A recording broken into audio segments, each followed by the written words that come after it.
Phone tapping case సీబీఐకి అప్పగించాలంటున్న BJP నేతలపై మండిపడ్డారు హస్తం నేతలు. కేసీఆర్ను రక్షించేందుకే ఇలా మాట్లాడుతున్నారని తెలిపారు. కేసీఆర్, మోదీ ఇద్దరు ఒకటేనని ఇది ఇప్పటికే రుజువైందన్నారు. గతంలో కాళేశ్వరంపై రేవంత్ రెడ్డి విచారణ కోరితే ఎందుకు చేయలేదని ప్రశ్నించారు కాంగ్రెస్ లీడర్లు.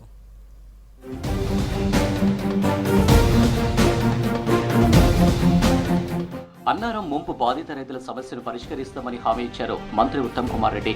చెన్నూరు ఎమ్మెల్యే వివేక్ వెంకటస్వామి ఆధ్వర్యంలో అన్నారం బ్యారేజ్ ముంపు గ్రామాల రైతులు హైదరాబాద్లో మంత్రి ఉత్తమ్ను కలిశారు.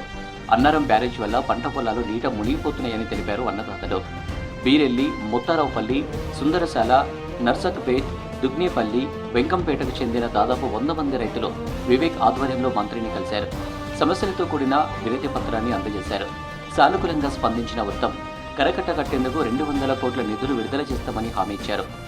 మంత్రి ఉత్తమ్ చెన్నూరు కాంగ్రెస్ ఎమ్మెల్యే వివేక్ వెంకటస్వామికి ధన్యవాదాలు తెలిపారు రైతులు.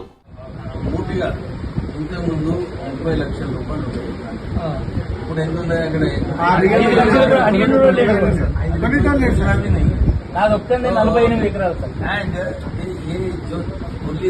After the barrage was built Godavari నదికి ఆ బ్యారేజ్ దగ్గర కరకట్టలు కట్టాలన్నా ఎంత అవుతుంది? కరకట్ట కూడా 2 కిలోమీటర్ల వరకు సర్వే చేసిండు ఫస్ట్ కడతా. ఇప్పుడు వివేక్ గారు అంటూ 200 కోట్లని 200 కోట్లు అయితే నేను మంజూరు ఇస్తా. ఫోన్ ట్యాపింగ్ కేసులో కేసీఆర్ను కాపాడటం ఎవరి వల్ల కాదన్నారు ఎమ్మెల్సీ జీవన్ రెడ్డి. ఆయన్ను కాపాడేందుకు బీజేపీ నేతలు సీబీఐ విచారణ కోరుతున్నారని ఆరోపించారు. పార్లమెంటు ఎన్నికల్లో బీజేపీకి బీఆర్ఎస్ సహకరించిందని, అందుకే కేసీఆర్ను కాపాడాలని చూస్తున్నారని తెలిపారు.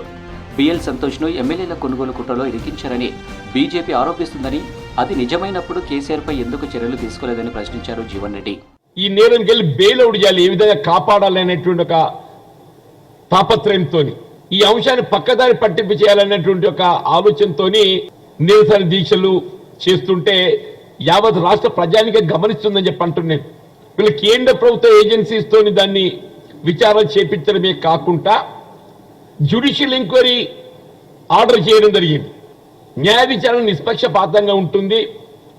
బాధ్యులపై చర్యలు తీసుకోవడానికి ఏదైతుందో మనకు ఆస్కారం ఉంటుందనే భావనతోని జ్యుడిషియల్ ఎంక్వైరీ ఇప్పిస్తే కాళేశ్వరం ప్రాజెక్టుపై చర్యలు ఇంకా నాకు అర్థమే కాదని చెప్పంటున్నాను. తెలంగాణ రాష్ట్ర చిహ్నంలో అమరుల స్తూపాన్ని పెడితే బీఆర్ఎస్ కు కడుపు నొప్పి ఎందుకని ప్రశ్నించారు ఎమ్మెల్సీ మహేష్ కుమార్ గౌడ్. రాష్ట్ర చిహ్నం విషయంలో కవులు, కళాకారులు కోరుతున్న విధంగానే ముందుకెళ్తున్నామన్నారు. జూన్ 2న జరిగే ఆవిర్భావ వేడుకల దశాబ్ది వేడుకలకు అమరుల కుటుంబాలని పిలిచి సత్కరిస్తామన్నారు మహేష్ కుమార్. రాష్ట్ర చిహ్నంలో ప్రజా గుర్తులు ఉండాలనే మార్పులు చేస్తున్నామన్నారు కాంగ్రెస్ సీనియర్ నేత మాజీ ఎంపీ మల్లు రవి. తెలంగాణ ప్రభుత్వ చిహ్నం దాంట్లో కొంత మార్పులు చేర్పులు చేయాలనే ఆలోచన రేవంత్ రెడ్డి గారి ప్రభుత్వం చేసినప్పుడు అసలు తెలంగాణ రావటానికి కారకులైనటువంటి ఉద్యమకారులు, ఆనాడు ప్రాణాలు అర్పించినటువంటి విద్యార్థులు, నిరుద్యోగులు, వారి జ్ఞాపకార్థం ఉంచుకున్నటువంటి అమరవీరుల స్తూపాన్ని తెలంగాణ చిహ్నంలో తీసుకొస్తామంటే మీకున్న నొప్పేంటని అడుగుతా ఉన్నాను. బీజేపీ నేతలు ఫోన్ ట్యాపింగ్ కేసును సీబీఐకి ఇవ్వాలనడం సిగ్గుచేటన్నారు పరిగి ఎమ్మెల్యే రామ్మోహన్ రెడ్డి. వారికి స్టేట్ పోలీసులపై నమ్మకం లేదా అని ప్రశ్నించారు.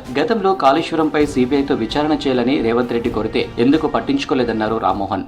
బీజేపీ నాయకులు ఫోన్ ట్యాపింగ్ పైన, తెలంగాణ రాష్ట్ర పోలీసుల పైన నమ్మకం లేనట్టుగా సిబిఐ పైన విచారణ చేయాలని చెప్పి ఏదైతే డిమాండ్ చేస్తున్నారో చాలా విడ్డూరంగా ఉంది.